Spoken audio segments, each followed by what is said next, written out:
अस्सलाम वालेकुम स्टूडेंट्स, क्या हाल चाल है? कैसे हैं आप लोग? आज के दिन में आज आपको सबसे पहले वेलकम करता हूं शाह ग्रुप एजुकेशनल चैनल पे। शाह ग्रुप एजुकेशनल चैनल में आप सबको खुशामदीद करता हूं। अगर आपने अभी तक हमारा चैनल सब्सक्राइब नहीं किया है, सबसे पहले हमारा channel Shah group educational subscribe जरूर कर दीजिए। आगे बढ़ते हैं। आज के दिन हम क्लास 10th केमिस्ट्री के बारे में डिस्कस करेंगे।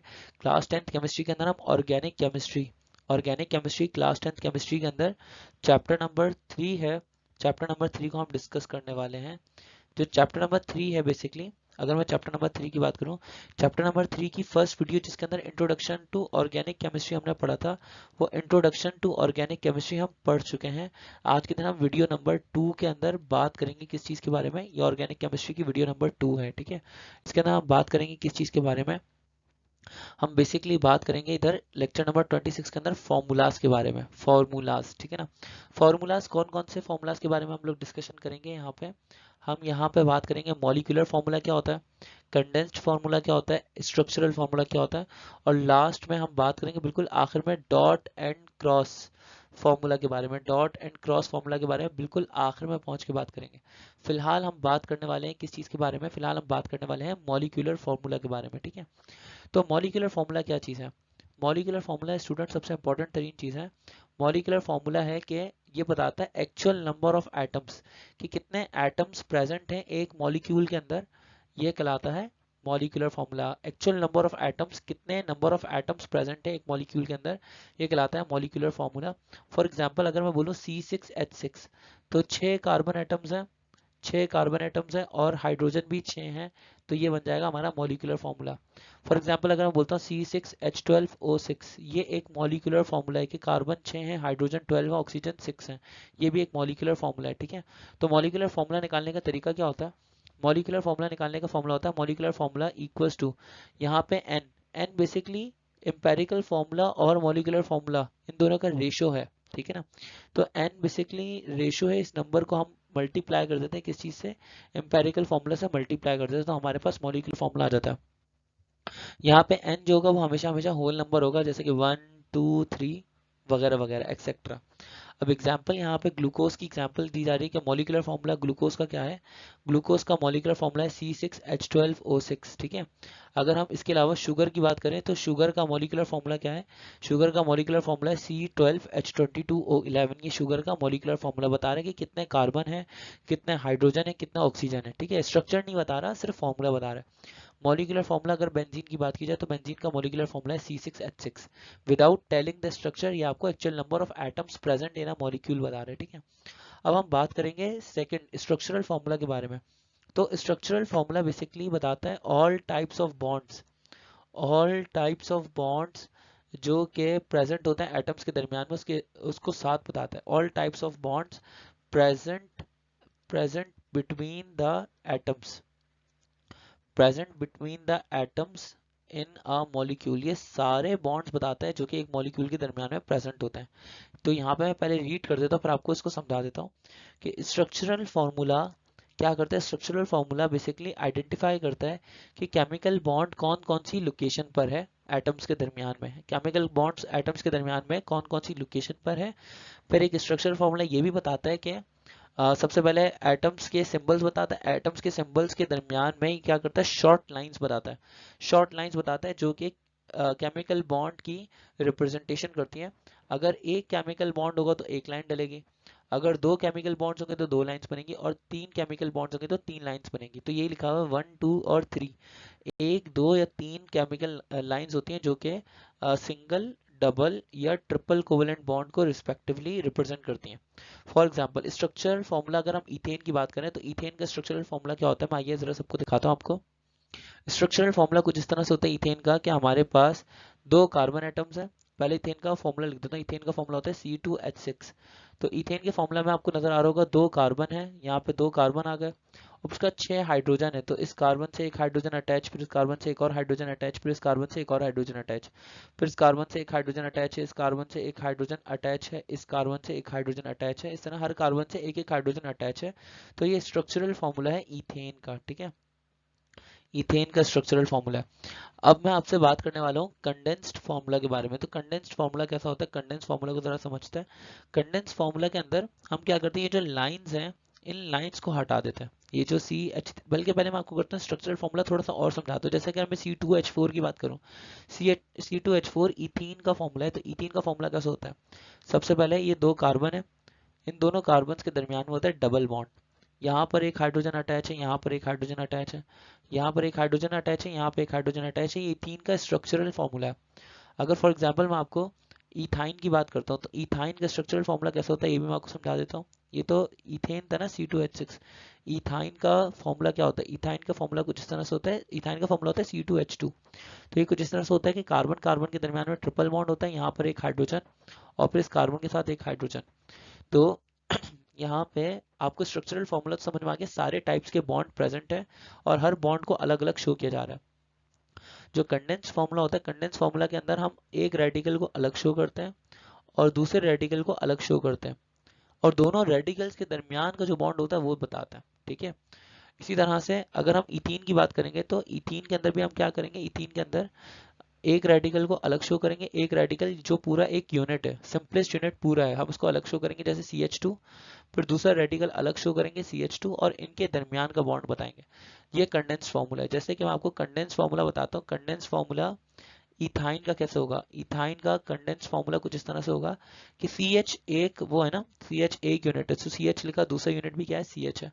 तो हमने CH लिखा, बल्कि इसको ऐसे लिखते हैं CH और CH।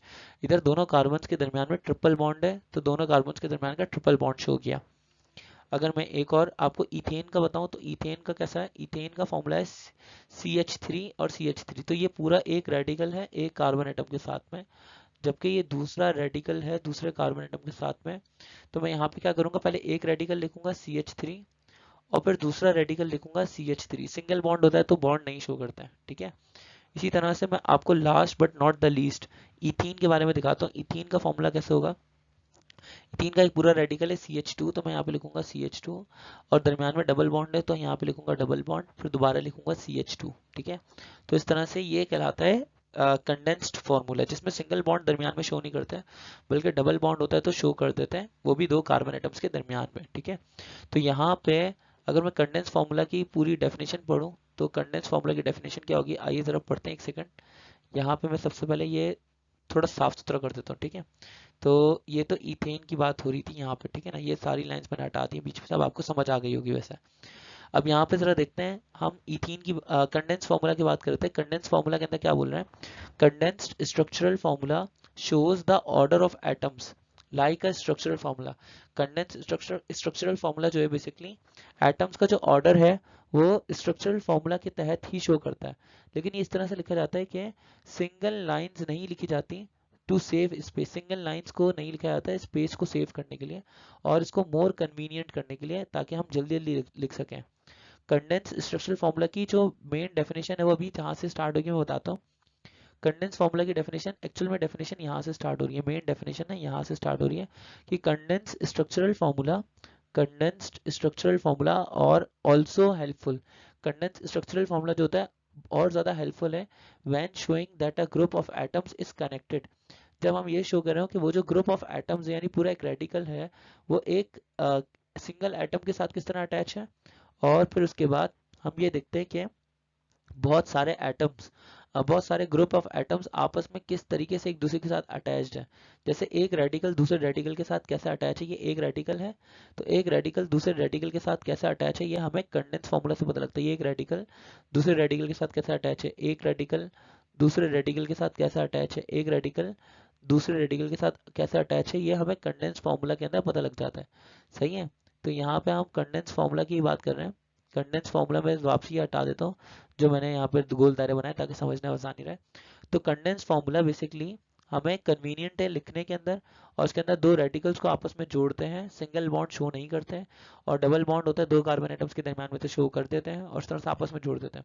फॉर एग्जाम्पल अगर मैं यहाँ पे condense formula structural condensed structural formula बताऊँ इथेनॉल का, तो इथेनॉल का फार्मूला है CH3CH2OH। ये इसका कंडेंस्ड फार्मूला है, CH3CH2OH इसका कंडेंस्ड फार्मूला, जबकि इसका मॉलिक्यूलर फार्मूला है C2H6O। ठीक है। कंडेंस्ड फार्मूला पहले CH3 आएगा, फिर CH2 एक यूनिट आएगा, फिर OH आएगा, इसका कंडेंस्ड फार्मूला है। अगर मैं प्रोपीन की बात करूंगा तो प्रोपीन का कंडेंस फॉर्मूला होगा CH3 फिर CH फिर double bond with CH2। CH3 एक रेडिकल हो गया, CH एक रेडिकल हो गया और CH2 एक रेडिकल हो गया। अब रेडिकल्स आपस में कैसे जुड़े हुए हैं ये हमें कंडेंस फॉर्मूला के अंदर बताना होता है, ठीक है। तो इस तरह से बताया गया। आगे बढ़ते हैं। अब हमारे पास क्वेश्चन नंबर 2 है, ये भी आपसे शॉर्ट के अंदर पूछा जा सकता है, पिछला वाला क्वेश्चन भी आपसे शॉर्ट के अंदर पूछा जा सकता है। तो यहाँ पे आपसे पूछा जा रहा है कि हमें एक्सप्लेन करना है डॉट एंड क्रॉस मॉडल को एग्जाम्पल के साथ। Dot and cross model example के साथ बताएंगे। डॉट एंड क्रॉस मॉडल है क्या, बेसिकली आपको बताता है डॉट एंड क्रॉस मॉडल जो है वो बेसिकली बॉन्डिंग बताता है किसी भी सिंपल मॉलिक्यूल के अंदर। सिंपल मॉलिक्यूल के अंदर ये बॉन्डिंग बताता है किस तरह से कि हम किसी भी एटम का आउटर शेल लेते हैं, उस आउटर शेल को सर्कल के अंदर ड्रॉ करते हैं, फिर सर्कल जो होता है वो ओवरलैप करता है दूसरे एटम के सर्कल के साथ में, ये दूसरे एटम के आउटर मोस्ट शेल के साथ में ओवरलैप करता है और उनके दरमियान में कोवेलेंट बॉन्ड शो करते हैं। एक एटम के जो इलेक्ट्रॉन्स होते हैं, हम एक एटम के इलेक्ट्रॉन्स को डॉट से शो करते हैं और दूसरे एटम के जो इलेक्ट्रॉन्स होते हैं हम उनको क्रॉस से शो करते हैं। एग्जाम्पल के तौर पर अगर मैं हाइड्रोजन क्लोराइड की बात करूं तो हाइड्रोजन क्लोराइड का एक इलेक्ट्रॉन शेयर होगा, क्लोरीन का भी एक इलेक्ट्रॉन शेयर होगा। तो मैं क्या करूं, मैं इनका एक डॉट एंड क्रॉस स्ट्रक्चर आपको दिखाता हूँ किस तरह से होता है। देखिए यहाँ पे आप देखें क्लोरीन का पूरा एक आउटर मोस्ट शेल है, क्लोरीन के आउटर मोस्ट शेल में टोटल 7 इलेक्ट्रॉन है, लेकिन ये सातों इलेक्ट्रॉन में एक इलेक्ट्रॉन जो ये वाला है, ये एक इलेक्ट्रॉन हाइड्रोजन के एक इलेक्ट्रॉन के साथ में, हाइड्रोजन का इलेक्ट्रॉन जो है वो क्रॉस से शो किए जा रहे हैं। यहाँ पे हाइड्रोजन का इलेक्ट्रॉन ब्लू कलर का, हाइड्रोजन का इलेक्ट्रॉन है ब्लू कलर का, हाइड्रोजन का इलेक्ट्रॉन बेसिकली क्लोरीन के इलेक्ट्रॉन के साथ में यहाँ पे शेयर कर रहा है। तो ये ओवरलैप्ड रीजन है, सही ना, ये ओवरलैप्ड रीजन है। और यहाँ पे आप एक एटम के इलेक्ट्रॉन को क्रॉस से शो करें, दूसरे एटम के इलेक्ट्रॉन को डॉट से शो करें, इनके दरमियान में जो बॉन्डिंग है आप उसको ओवरलैप्ड रीजन के अंदर शो कर रहे हैं। तो यहाँ पे यही लिखा हुआ है सबसे पहले कि वर्कआउट आप ये चेक करें कि कितने इलेक्ट्रॉन्स है आउटर मोस्ट शेल के अंदर हर एटम के। हाइड्रोजन के पास एक इलेक्ट्रॉन है और क्लोरीन के पास 7 इलेक्ट्रॉन है। अब आप सर्कल्स ड्रॉ करें ताकि हम इलेक्ट्रॉनिक शेल बता सकें हर एटम का अलग अलग, और एक एटम का इलेक्ट्रॉनिक शेल दूसरे एटम के इलेक्ट्रॉनिक शेल से ओवरलैप कर रहा होगा, सर्कल्स जो होंगे वो ओवरलैप कर रहे होंगे और उनके दरमियान में बॉन्ड बन रहा होगा। ऐड डॉट ऐड कर दें, जैसे कि क्लोरीन के आउटर मोस्ट शेल के अंदर हम एक टाइप के इलेक्ट्रॉन ऐड कर देंगे, जैसे डॉट्स ऐड कर दिए। और इस तरह हाइड्रोजन के एटम में हमने क्या ऐड कर दिया, हाइड्रोजन के एटम में हमने आउटर मोस्ट शेल के अंदर क्रॉस ऐड कर दिया। अब इस तरह से हमने क्या किया कि ये सारे इलेक्ट्रॉन्स हमेशा हमेशा पेयर्स के अंदर ही रहेंगे, जैसे इनके दरमियान में जो बॉन्डिंग हुई है ये भी पेयर्ड फॉर्म के अंदर है, ये इलेक्ट्रॉन ये इलेक्ट्रॉन ये इलेक्ट्रॉन ये इलेक्ट्रॉन भी पेयर्ड फॉर्म के अंदर है। तो एक बॉन्ड बनेगा डॉट एंड क्रॉस के दरमियान में, बाकी सारे पेयर्स जो होंगे वो या तो दो डॉट्स के फॉर्म के अंदर होंगे या दो क्रॉसेस की फॉर्म में होंगे, यानी कि ये दो डॉट्स हैं, 3 डॉट्स वाले हैं और बाकी एक डॉट एंड क्रॉस वाला है। ये इस तरह से दरमियान में बॉन्डिंग शो करते हैं। ये कहलाता है हमारे पास ये क्या कहलाता है, हमारे पास ये कहलाता है एक तरीके से डॉट एंड क्रॉस स्ट्रक्चर, ठीक है। आइए आगे बढ़ते हैं। नेक्स्ट एग्जाम्पल के तौर पे वाटर का स्ट्रक्चर कैसे होगा। वाटर का फॉर्मूला होता है H2O।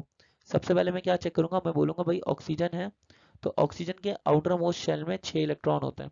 तो मैंने ऑक्सीजन के आउटर मोस्ट शेल में जो 6 इलेक्ट्रॉन है उनको डॉट से शो कर लिया, ठीक है। ये ऑक्सीजन के आउटर मोस्ट शेल में 6 इलेक्ट्रॉन है, मैंने इनको डॉट से शो किया।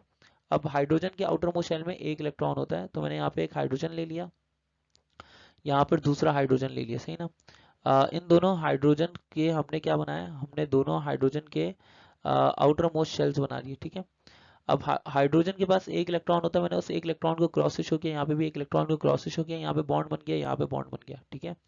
तो इस तरीके से बॉन्ड बना हुआ है दोनों के दरमियान में, और ये डॉट एंड क्रॉस स्ट्रक्चर बन जाएगा हाइड्रोजन का। ये यहाँ पे परफेक्ट डायग्राम बनाई हुई है। तो ये था फॉर्मूला H2O का फॉर्मूला कि dot and cross diagrams basically include करेंगे 2 H एटम्स को और एक ऑक्सीजन एटम को, ठीक है। 2 हाइड्रोजन एटम है और एक ऑक्सीजन एटम है। हाइड्रोजन के पास एक आउटर मोस्ट शेल में इलेक्ट्रॉन है, ऑक्सीजन के पास 6 आउटर मोस्ट शेल के अंदर इलेक्ट्रॉन है। तो हाइड्रोजन के जो सर्कल्स हैं वो ऑक्सीजन के सर्कल्स को ओवरलैप करने ही चाहिए, जैसे कि डायग्राम के अंदर शो किया गया है। आपने जब बनानी होगी तो आप कौन सी डायग्राम बनाएंगे, आप ये वाली डायग्राम बनाएंगे जो खूबसूरत सी मैंने बना के दिखाई है। ये वाली डायग्राम भी वही थी लेकिन सेम है, लेकिन ये वाली डायग्राम परफेक्ट डायग्राम बनी हुई है। आई होप कि आपको हमारा ये लेक्चर पसंद आया होगा। अगर आपको हमारा लेक्चर पसंद आया, dot, cross structure, molecular formula, structural formula, condense formula, ये सब समझ में आए हैं तो आप हमारे चैनल को सब्सक्राइब करना ना भूलिएगा, शाह ग्रुप एजुकेशनल चैनल को। मैं उम्मीद करता हूँ कि मैं आपसे मिलूंगा नेक्स्ट वीडियो के अंदर लेक्चर नंबर 27 और लेक्चर नंबर 28 के साथ में। तो तब तक के लिए अपना ख्याल रखिएगा। ओके, अल्लाह हाफिज़। Thank you so much for watching. अल्लाह हाफिज़।